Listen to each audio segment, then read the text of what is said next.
The media frenzy for election night could be heard and seen throughout the country last night, with many networks offering around-the-clock election coverage.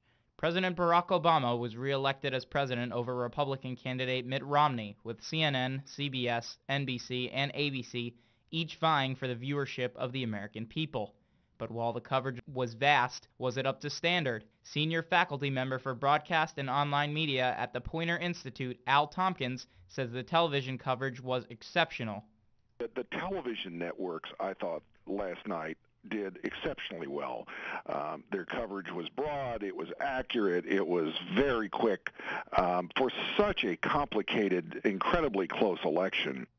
The Poynter Institute is a nonprofit journalism school located in Tampa Bay that monitors journalism around the country. Tompkins spoke positively about NBC and CNN's TV coverage as well as CBS in particular.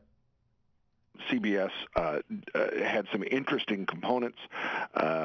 One of them is they kept going back to the story unfolding in Miami-Dade, South Florida. They kept talking about what was going on in Northern Virginia. I mean, all of them did their own things very well. Along with television coverage, the emerging social media outlets played a larger role in this election than any other in the past. Election Day 2012 became the most tweeted event in U.S. political history, with 20 million tweets. Tompkins said that social media now has its own unique role when it comes to news. It's sort of the electronic coffee shop. It allows people to talk and interact and react, and it's pretty good at reporting what I call the what of the story. What's going on? What is each outlet reporting, and so on. Tompkins said that Twitter has the ability to bring people closer to who and what they care about. When asked if social media has changed the face of the political game, Tompkins had an emphatic response. Oh yeah, I mean, I got a tweet from President Obama before he spoke. He had some things to say on Twitter before he says them, to the world. I thought there was some interesting behind-the-scenes stuff from people who were out on stories at conventions and so on. At these parties, I thought there were some interesting moments where they gave insight into what people were telling them, things they were saying on Twitter that they weren't saying on television. Because of the rise of use of Twitter and Facebook, social media sites have accelerated the speed of reporting to a breakneck pace. Tampa Bay Times TV and media critic Eric Deggans says that he sees a huge difference between the unfolding of events in the past and the way it unfolds now. 5 or 10 years ago, when something like a debate would happen, a presidential debate would happen, there would be stories that would explain what happened. And then there would be stories that would try to talk about what it all meant.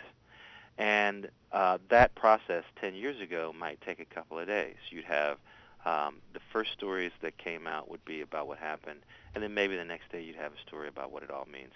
Now, social media has collapsed all of that, so it all takes place in real time. Deggans added that while social media did exist during 2008's presidential election, the increased usage and increased population of celebrities gave it a bigger role in Tuesday night's election. Deggans also said that when Twitter is used correctly and sources are reliable, it is just as good of a news source as any other. Social media is just another way to access information, and by that standpoint, it's as valid a way to consume information as an iPad app or a website or a book. As the nation moves forward into the president's second term, the population continues to move forward with how they consume the news.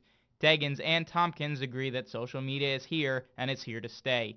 For Florida's 89.1 WUFT-FM, I'm Shane Chernoff.